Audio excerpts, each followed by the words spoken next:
Welcome back, students. So as you know that in our previous class we had discussed about musical sound, and I had already told you that we will discuss about noise in our coming classes.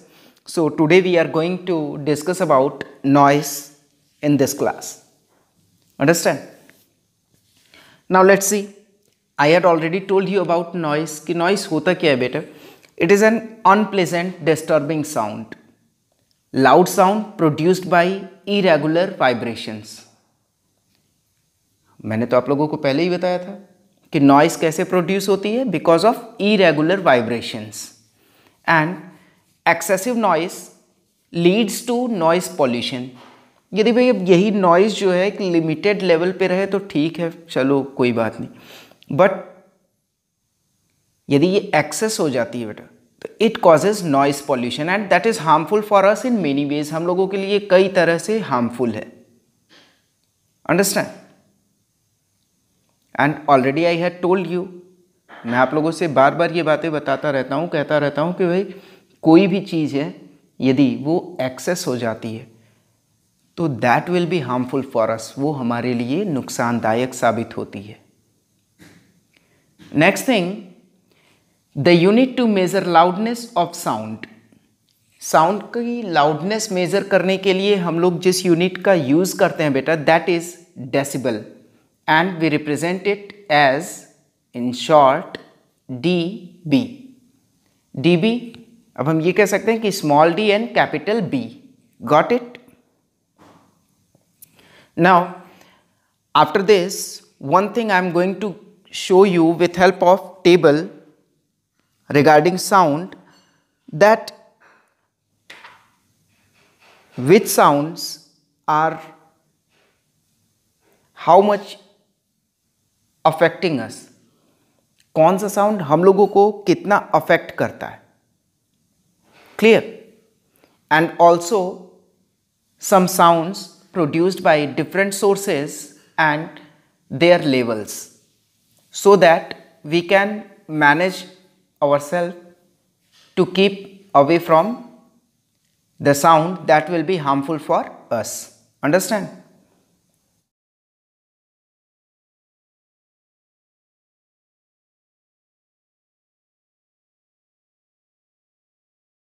Now come to the next point, that is major sources of noise pollution.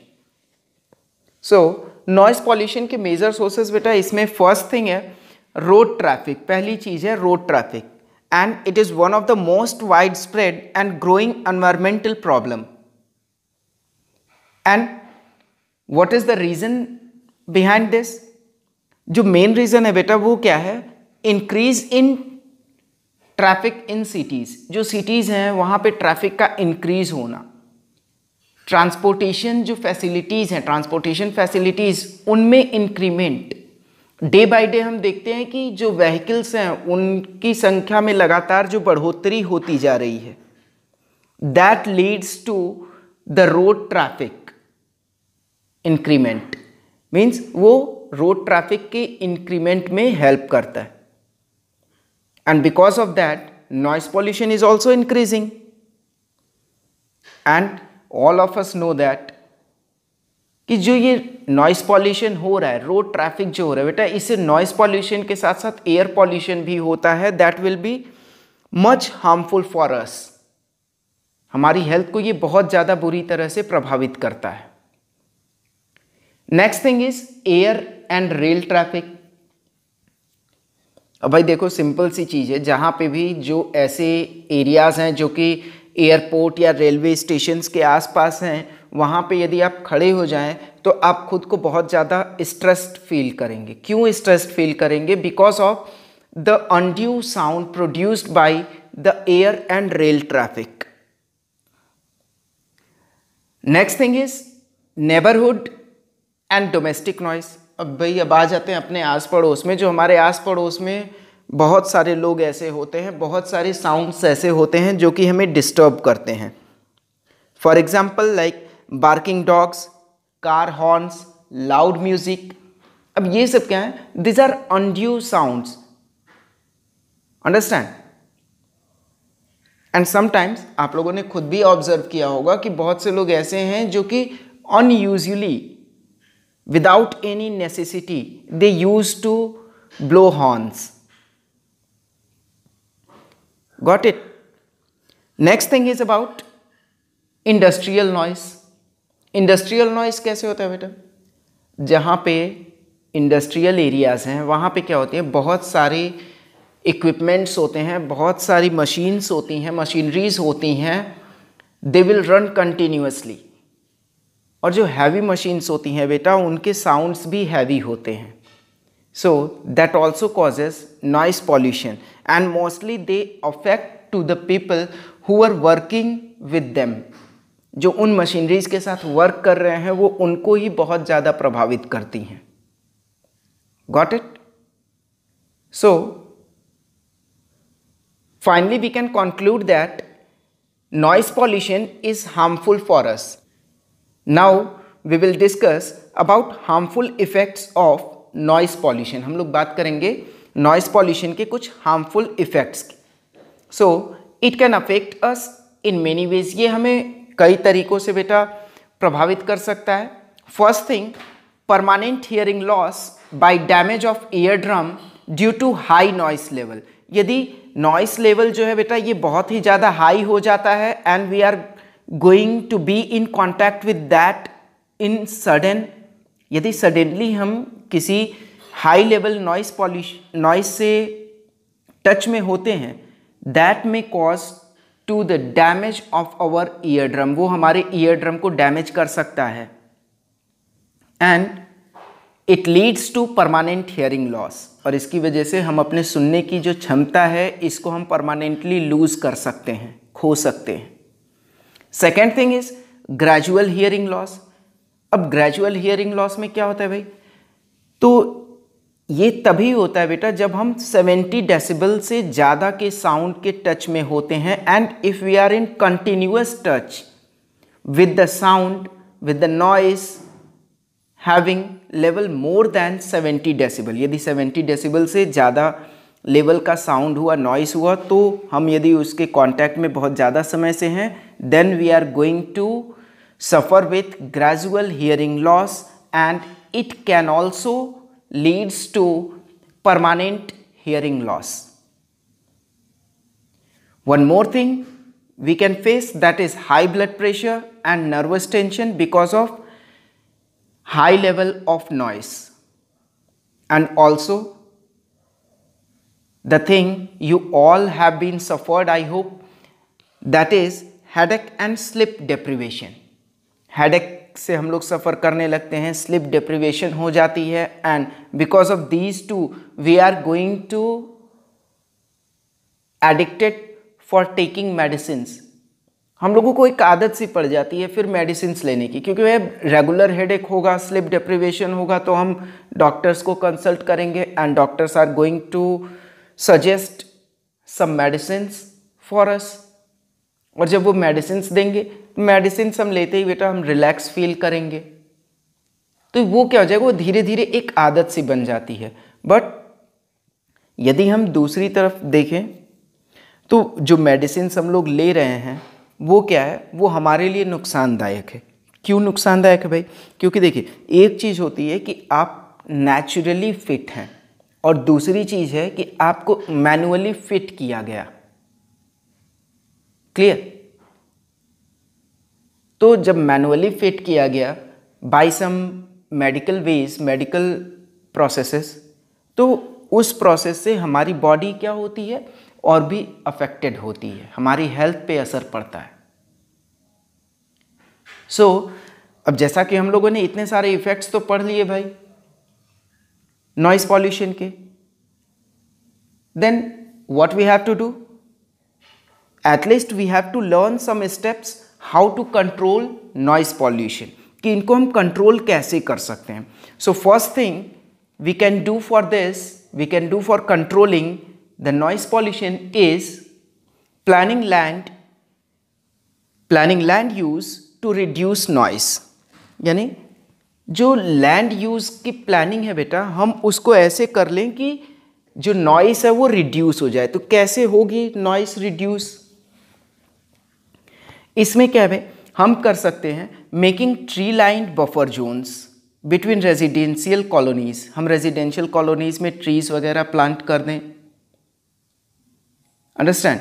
Roads जो हैं heavy traffic, उनके चारों तरफ अगल बगल हम plant कर दें ट्रीज को। क्लियर? तो इससे क्या होता है कि जो नॉइस है, जो अनड्यू साउंड है, that is being absorbed by that trees. And also we can locate noise producing factories far away from cities. हम लोग जो नॉइस प्रोड्यूसिंग फैक्ट्रीज हैं उनको हम सिटीज से दूर भी लगा सकते हैं। Next thing, development of low noise products like silencers etcetera. दूसरी चीज हम ये कर सकते हैं कि हम उन प्रोडक्ट्स का यूज करें, उन प्रोडक्ट्स को डेवलप करें, प्रमोट करें जो कि लो नॉइस प्रोड्यूसिंग हैं। क्लियर? Like silencers. भाई सिंपल सा एक एग्जांपल मैं आप लोगों को दे रहा हूं कि बाइक जो होती है, बाइक में से यदि साइलेंसर खराब हो गया हो या फिर अगर साइलेंसर किसी रीजन से निकाल दिया गया देन आप उसका साउंड सुनिए, वो कितना इरिटेटिंग होता है ना? One more thing we can do to control noise pollution is that obstructing the path of sound by screens and enclosures. Screens और enclosures की हेल्प से हम साउंड के पाथ को ऑब्स्ट्रक्ट कर सकते हैं, but it will be done in case of some factories, some industries जहाँ पे हैवी मशीनरीज रन करती हैं। At homes, we can use double gazed glass in windows. Windows में डबल गेज्ड ग्लास का यूज करके, जिसकी वजह से क्या होता है भाई, नॉइस पॉल्यूशन जो है वो हम तक कम पहुंचता है। And one fact and one most important topic I am going to tell you is that control over recreational noise. भाई देखो, सबसे ज़्यादा नॉइस जो होता है वो हमारे अकॉर्डिंग तो रिक्रिएशनल नॉइस होता है। क्योंकि भाई देखो, अब हमारे घर बर्थडे भी हो जाता है तो भी हम क्या करते हैं, लाउड साउंड यूज़ करते हैं। म्यूज़िक जो होता है वो बहुत ही ज़ोरों से बजता है। क्यों बजता है भाई? क्योंकि हम बहुत ही खुश हैं। खुश है तो क्या करेंगे, दूसरे को डिस्टर्ब करेंगे, दूसरे को प्रॉब्लम में डालेंगे। तो हमको ये करना चाहिए कि रिक्रिएशंस हो रहे हैं हमारे यहाँ, तो हमको जो रिक्रिएशनल नॉइस है उसको नहीं इंक्रीज करना चाहिए। क्लियर? हमें उसे कंट्रोल करना चाहिए। कैसे कंट्रोल कर सकते हैं? हमें लाउड स्पीकर्स का यूज़ नहीं करना चाहिए, लाउड साउंड पे कंट्रोल करना चाहिए। Got it? And there are much more ways to celebrate our happiness. बहुत सारे तरीके होते हैं हमें अपनी खुशी जाहिर करने के, तो हम अदर वेज एडॉप्ट करते हैं ना, नॉइस पॉल्यूशन को नहीं बढ़ाते हैं। Clear? And the last thing that is much more important for us and it is increasing public awareness. Public awareness बढ़ानी पड़ेगी, लोगों में जागरूकता फैलानी पड़ेगी कि ये जो नॉइस पॉल्यूशन हो रहा है दैट विल अफेक्ट देम, वो उनको भी अफेक्ट करेगा। क्योंकि भाई बहुत लोग ऐसा सोचते हैं कि लाउड साउंड, लाउड म्यूज़िक हम तो सुन रहे हैं ना, दूसरे को कोई प्रॉब्लम नहीं होगी, बट ये बिल्कुल गलत है। उस नॉइस पॉल्यूशन का जो हम प्रोड्यूस कर रहे हैं उसका अफेक्ट हमारी हेल्थ के साथ साथ हमारे नेबरहुड, नेबर्स पे and whatever the well-being around us, they all are going to suffer from that noise pollution. Got it? So the most important thing is to increase the public awareness to control noise pollution. Understand? And one more thing, we have to stop